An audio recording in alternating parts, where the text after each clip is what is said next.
Ah, spring, when a young man's fancy turns to thoughts of love. You? Yes, you. You may be asking yourself, how do I ask a girl on a date? How do I ask a girl on a date? Well, you could try calling her.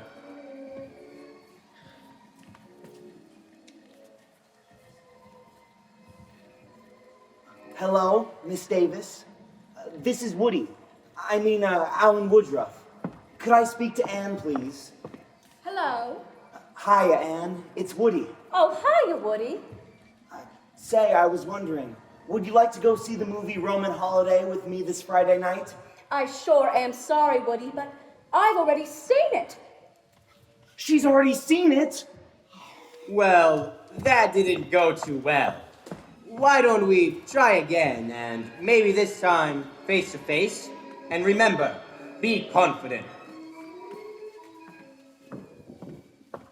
Hi, Anne. How's about I let you take me out on a date this Friday night? Woody! Whoa, whoa, take it easy, pal. Girls don't like to be treated like pieces of meat.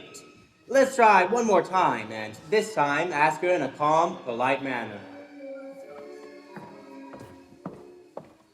Hiya, Anne.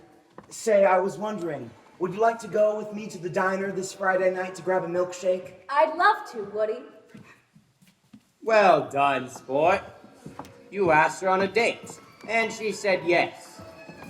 But how do you behave on a date?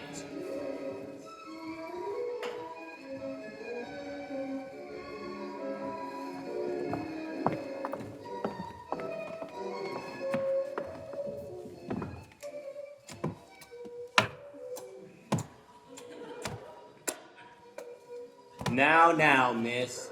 On a date, it is important to stay attentive. Listen, smile, and treat them like someone who matters. Remember, no gum, no problem. Now let's try that one again. Say, Anne, how's school? Fine. What classes are you taking? Arithmetic? Do you like math? No, not particularly. Oh. Don't get too stressed, or you may have a fit, and that would be rather embarrassing. Try that again, and this time, let the conversation flow naturally, rather than forcing it. Remember, be yourself. Say, Anne, do you like your classes? I sure do. I have Mr. McLaughlin for English. How about you? Well, I have Mr. Thurmond for history. Oh, that is unfortunate. There you go. You're getting it now. But when you're having so much fun, time goes all too fast. Well, it's the time Anne had set for getting home. And now, good night. The end of a perfect evening. But how do you say good night? Perhaps.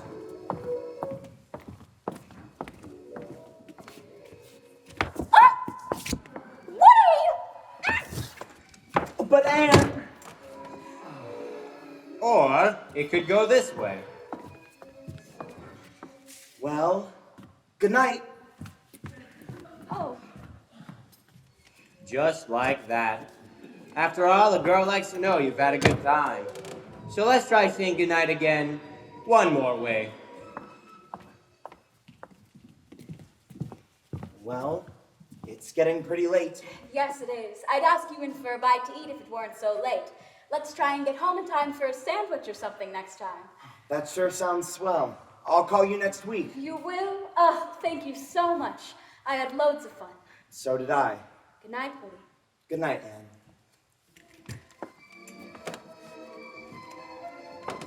See, with a little planning, perseverance, and practice, you two can master the do's and don'ts of dating. Now, don't they make the perfect pair?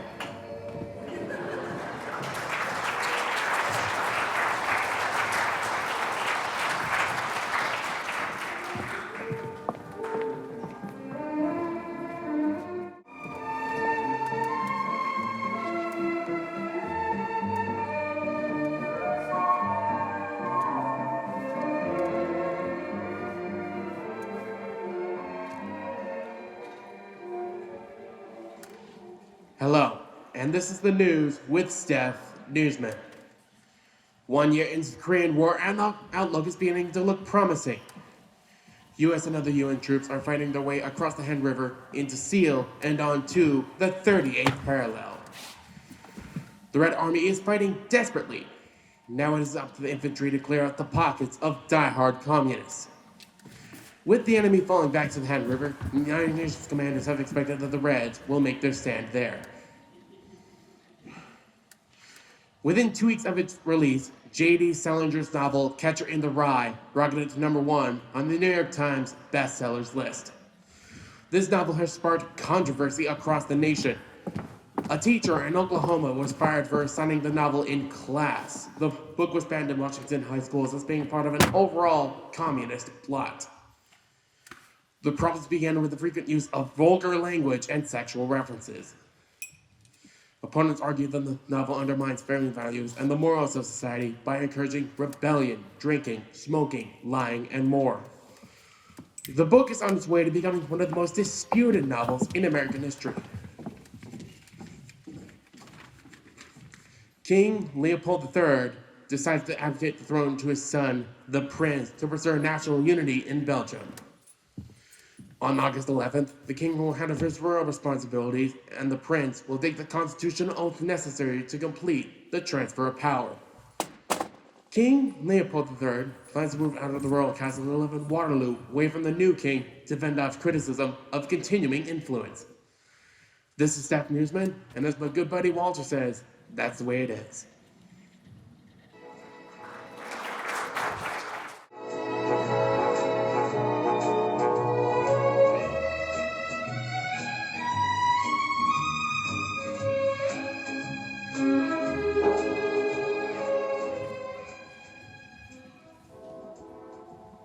It wasn't really a plot against George Peters, but I'll admit it might have looked that way the morning his wife Alice stopped by for coffee.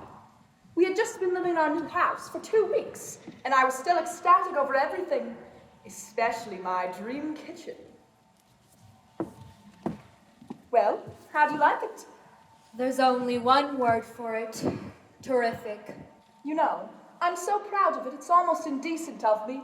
You go ahead and be indecent. A gal's got a right to enjoy her brand new kitchen.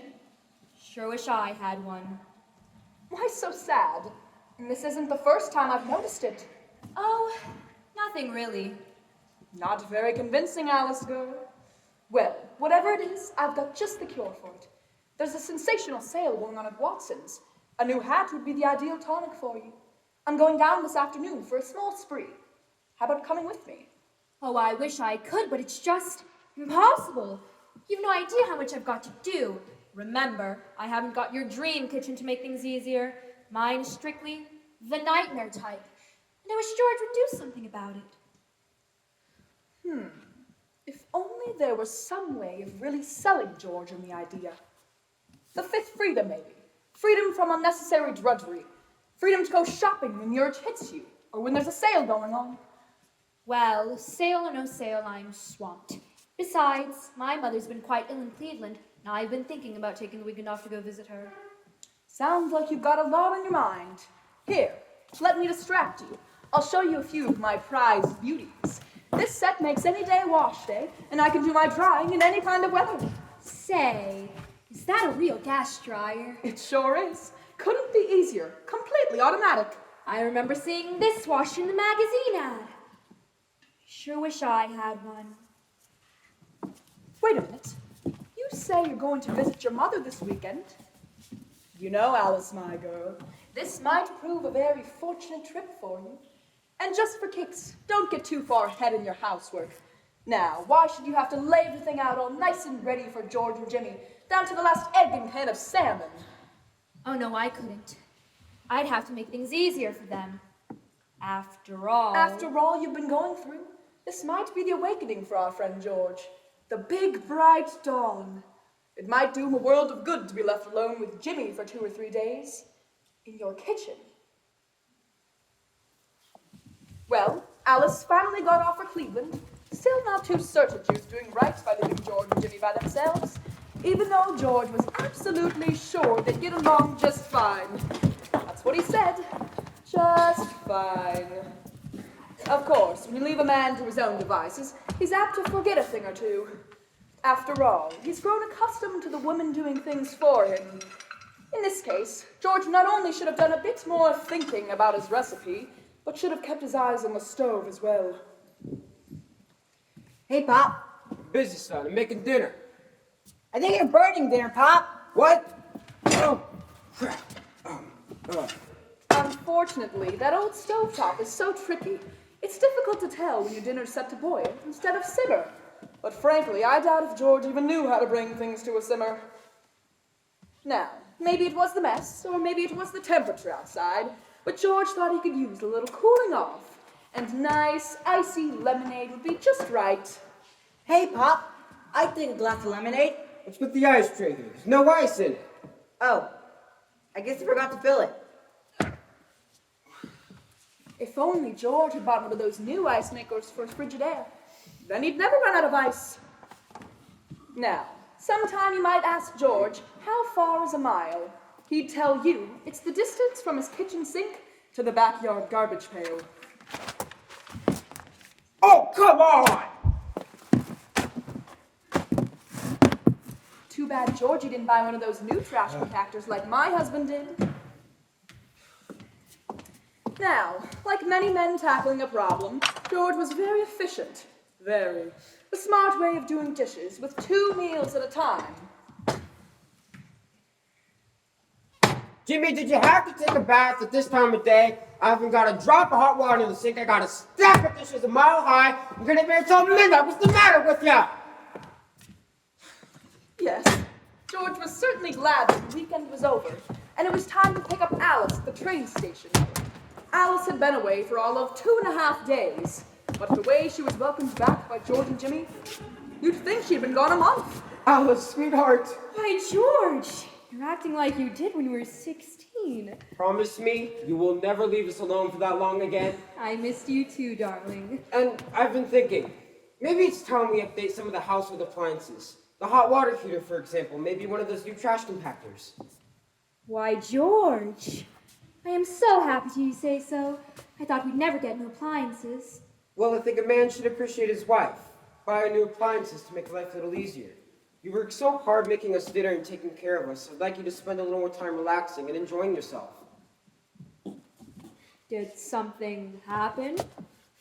No, not exactly. It's just, well, we missed you. Is that all? Nope. First, he almost burned down the house trying to make dinner. Then, he got real mad when we ran out of ice. Then, he spilled garbage all over the floor. And then, he cursed up a storm when we ran out of hot water. He said, Jimmy?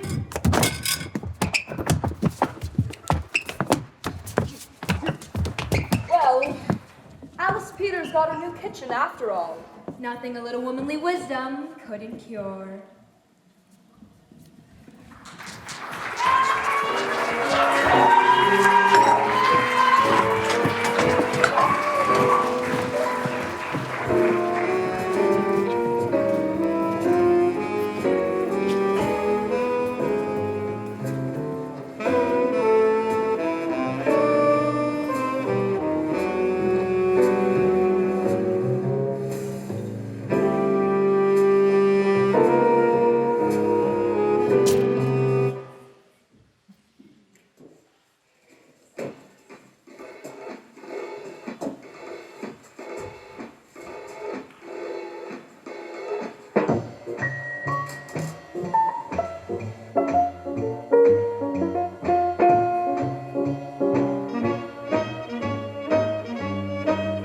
I want to report a murder. Where was this murder committed? San Francisco, last night. Who was murdered? I was.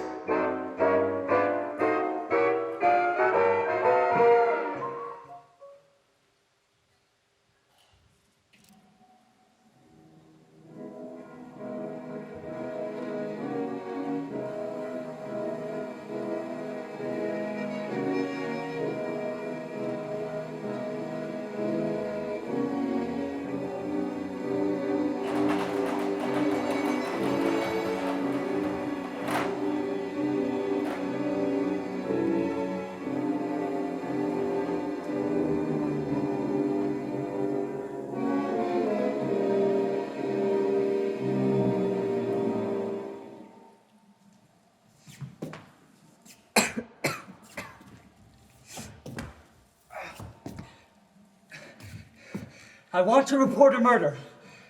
Where was this murder committed? San Francisco, last night. Who was murdered? I was. Wait a minute. Is your name Bigelow? Frank Bigelow? That's right. Well, do you want to hear me out or don't you, Captain? I don't have very much time. Go ahead, Mr. Bigelow. Well, the story involves some other people, Captain. A number of other people. You tell it any way you like.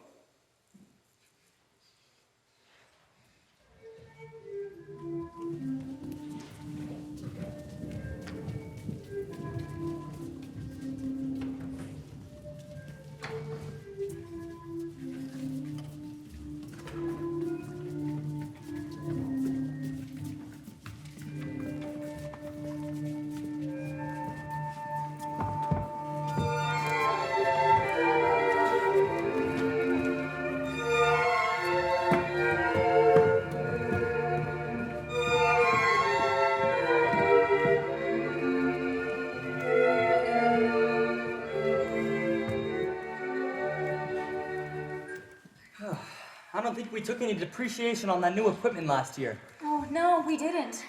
I remember you said we could include it all this year. Well, of course we can, sweetheart. Paula?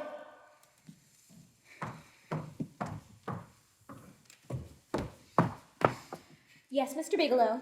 Paula, give me a copy of Miss Hollis's 48 tax return, will you? Oh, you better get the 47 too. Yes, Mr. Bigelow. Sure is a scorcher, isn't it? When we finish here, why don't you buy me a cool drink, Frank? Oh, I'd love to, Kitty, but I'm leaving for San Francisco today. I'll be back in about a week. Maybe then. There you are, Mr. Bigelow. Thanks, Paula. Paula, why don't you come down to the salon and let me give you a permanent? It makes your hair so much easier to manage in all this heat. I can't afford it right now. Maybe next month. Ah, here it is. No, we didn't take the depreciation. Well, we can always include it this year. You work it out any way you think fits. Have a nice trip, Frank. Thanks, Kitty. I'll see you when I get back. Bon voyage. Why don't you come down anyway, and we'll work out a deal on that permanent. Thanks. Maybe I will. I want to go with you, Frank. I'm just going on a little vacation. You know that, Paula. But a vacation would be more fun with the two of us, wouldn't it? And who would be here to watch The Office? You don't want me there, do you? I'll be gone less than a week. And I suppose you just made up your mind to take this little vacation at 9 o'clock this morning? No, I was going to tell you about it a few days ago, and I guess I forgot. Oh, you forgot. Come on, Paula, don't be like that. Don't be like what?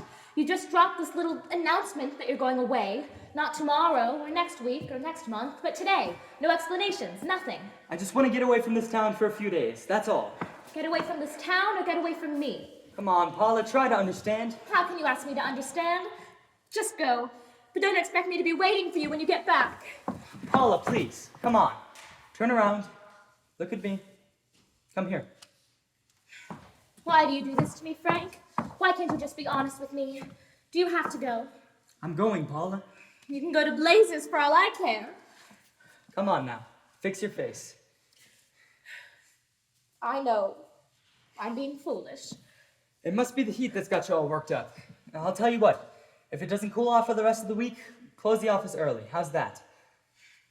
Maybe you do need some time alone. Maybe we both do. I know what's going on inside of you, Frank. You're just like any other man, only a little more so.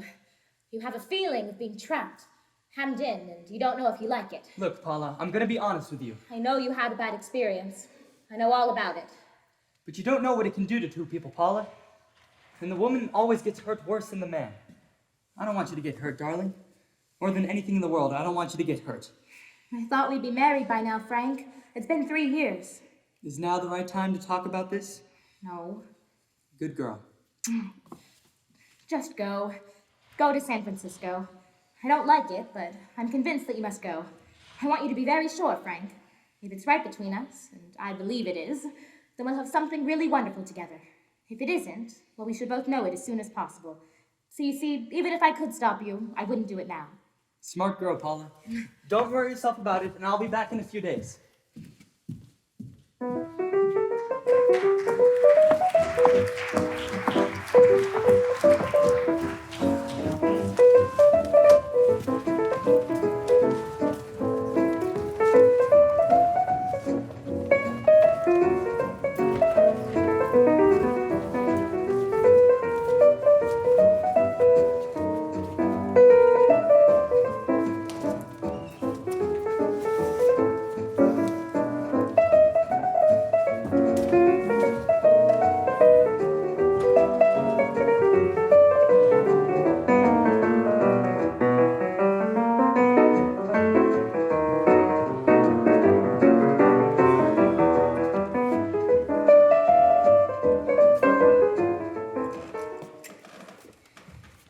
Hey, sorry to bother you, but do you mind if I use your telephone?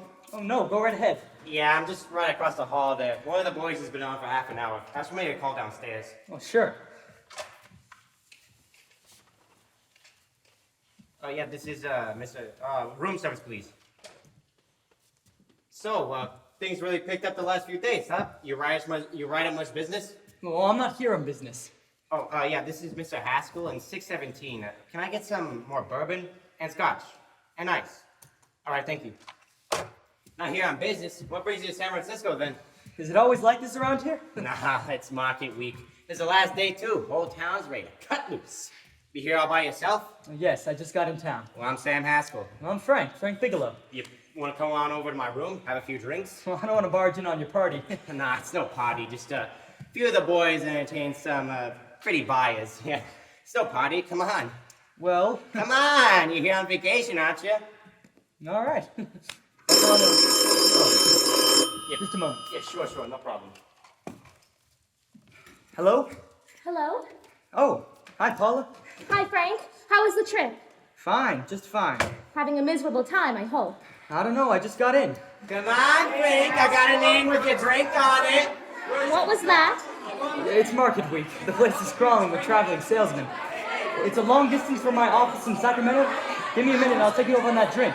Sure, but remember, you're on vacation. Sorry, Paula, what were you saying? Well, Charlie Anderson found out that you went away, and he asked me to go out with him. Oh, really? How did he make out? I'm considering it. Is that what you called to tell me about? I'll have you know that this call is strictly business, Mr. Bigelow. Did a Mr. Phillips phone you? A Eugene Phillips of San Francisco? No. He phoned the office 3 times today. He wanted to get in touch with you immediately. He said it was most urgent and imperative that he reaches you at once. Well, what did he want? I don't know. He wouldn't tell me. But he sounded deep, dark, and mysterious, and quite agitated about something. Phillips, have we ever done any business with him? Not unless he'd kept it a secret from me. I looked through all the accounts. Well, why'd you tell him you could reach me here? You know I'm on vacation, Paula. So you told me. But just this gentleman didn't seem to respect your temperamental moods the way I do. He was very insistent that he reach you before it's too late, as he put it. Well, call him back and tell him that I've changed my plans, and you can't reach me here. Figure out what it is that he wants. I told you he wouldn't talk to me. I told him I was your confidential secretary, but I guess I didn't sound confidential enough. Well, if it's as important as he says it is, he can talk to you. Otherwise, he'll just have to wait until I get home. My, aren't we adamant this evening? All right, I'll let him know if he calls back.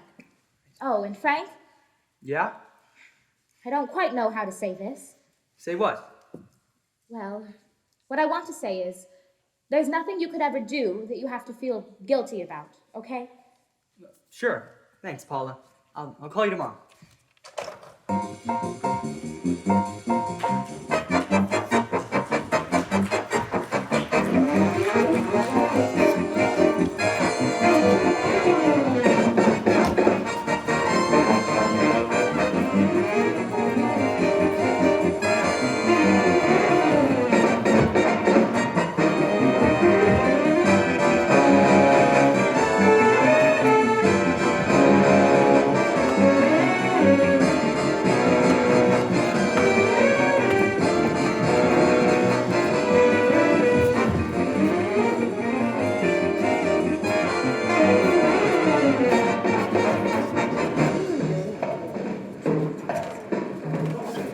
Frank, you get that all settled? Oh, yeah, it was my secretary. He needed my help with something.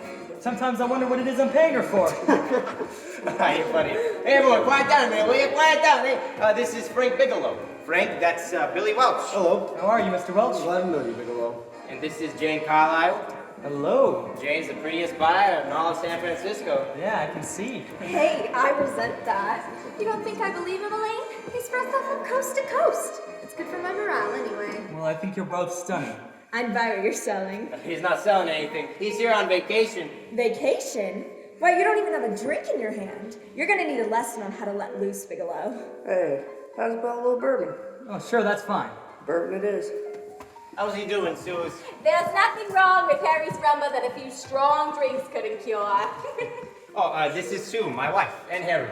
Hello. Good to meet you. Hello. How you doing? Hey, Sam, where'd you meet her at a dance marathon? I bet you could do the rumba. I'm a little rusty. Anything would be an improvement after Harry. How'd you like that? Well, here goes. Hey, he's good.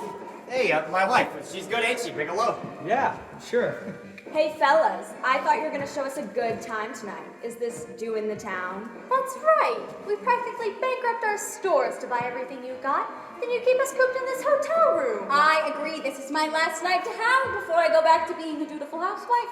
Well, it seems like we're stuck, boys. This is where we blow all the commissions in one night. And you're coming with us, Bigelow. Now that I found a man who could dance, I'm gonna hang on to him. See what I tell you, Bigelow. Let's go with the fisherman. Ain't no better place to let loose.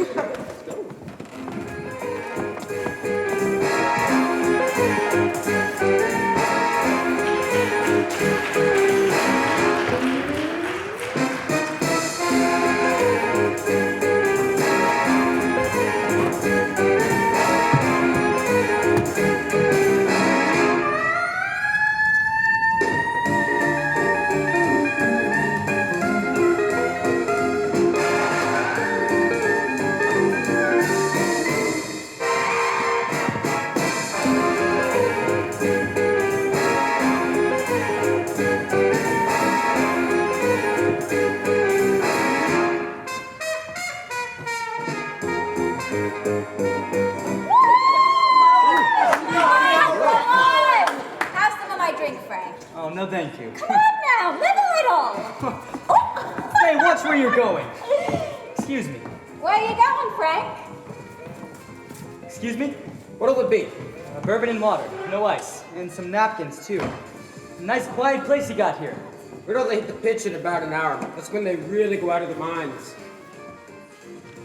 Who's the dish? She's one of the chicks that hangs around here. She's jive crazy. Come again? You ain't hip pal? Jive crazy means she goes to this kind of stuff. Between you and me, I don't really get it either, but I gotta listen to it. Is she alone? So far as I can tell. Thanks. Hello. Easy, Jake the fisherman. That's really silk, isn't it? Yeah, Silk. Can I buy you a drink? Sure, thanks. Give me a blast, Leo. Sure. My name's Jeannie. What's yours? Oh, I'm Frank. I haven't seen you here before, Frank. Well, I've never been here before.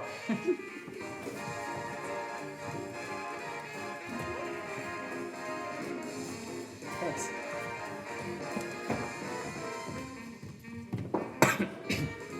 Excuse me, this is a mine order bourbon. Well, sure it is. I just poured it. Well, get me a fresh drink. Anything you say.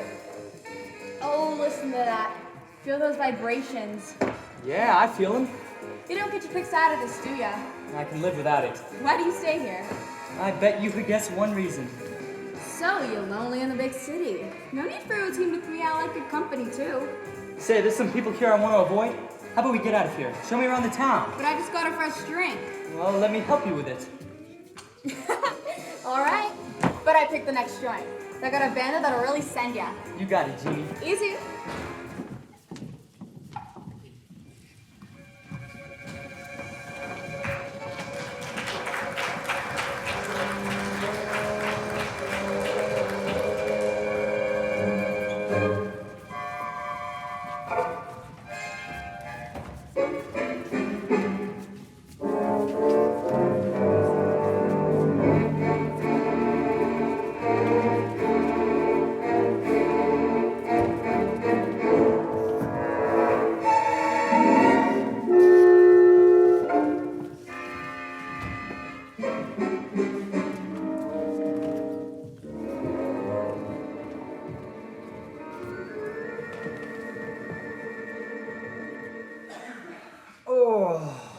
Some aspirin for your head.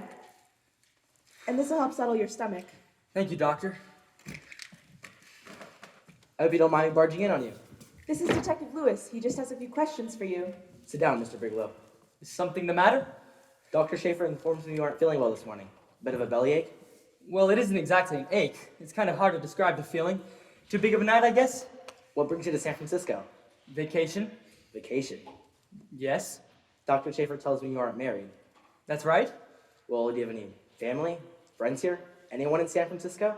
No, no one. I don't know a soul in San Francisco. And where were you last night? What is this, Detective? Why all the questions? It's important that you remain calm, Mr. Bigelow. Remain calm. I have a right to know what's going on. You're a very sick man. You sound as if it's pretty serious. It's extremely serious. You must steel yourself for a shock, Mr. Bigelow. Well, what is it you're trying to tell me? Our initial test revealed the presence of a luminous toxic matter in your urine. What is that exactly? A poison that attacks the vital organs. But I don't feel sick. My stomach is just a little bit upset. That's characteristic. The individual expresses few symptoms at first, and then... And then? Well, a number of things are involved. The systemic condition of the individual, the amount consumed, exertion. I'm the one who needs to know. You must calm yourself, Mr. Bigelow. We need to take a blood test to know for sure. Would you mind rolling up your sleeve? Well, of course. Of course. Detective Lewis, the lights, please. The lights? The toxin is actually luminous in the dark. If you've absorbed enough, we will be able to see it clearly.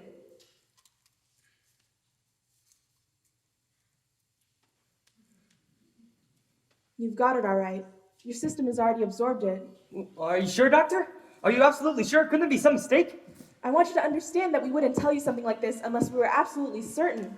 The poison is developed from the venom of a rare but deadly insect only found in South America.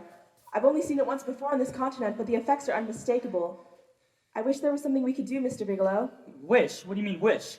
Well, this is one of the few poisons of its type for which there is no antidote.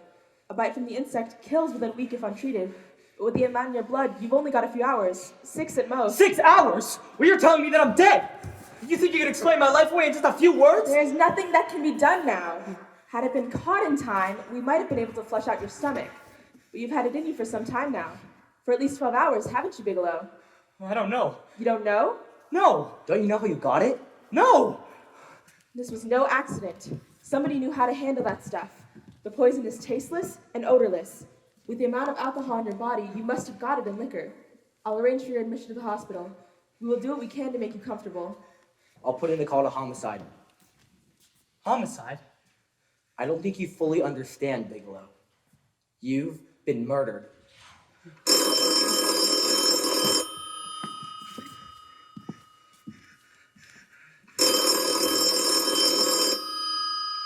Would you like me to get that for you, Mr. Bigelow?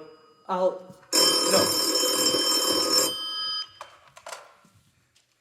Hello? Frank, it's so good to hear your voice. Why haven't you phoned me today? Paula, I'm sorry, I've been busy. I bet you have. Visiting the museums, no doubt. What's happening up there that's exciting or different? Nothing, not a thing. I'll bet you miss me, but you're too stubborn to admit it. You're right, Paula. I'll pack a toothbrush and leave right away. No! Well, you don't have to snap my head off. You could at least make the pretense of missing me. I'm sorry, Paula, of course I miss you. No, Frank, I called that Mr. Phillips back. Phillips?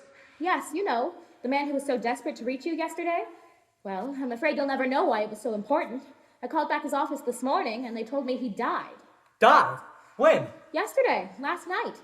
So you won't have to worry your little head about him anymore. You can just go out and have fun. What did he die from, do you know? I suppose he died from whatever people usually die What did from. they tell you? Don't you know? What are you getting so excited about? You said you didn't even know the man. Where is his office located? What difference does it make? You can't talk to him. I told you, the man's dead. Paula, will you stop talking so much and tell me where his office is? All right. Phillips Importing and Exporting, Grant Building, downtown San Francisco. Frank, what's going on? Frank?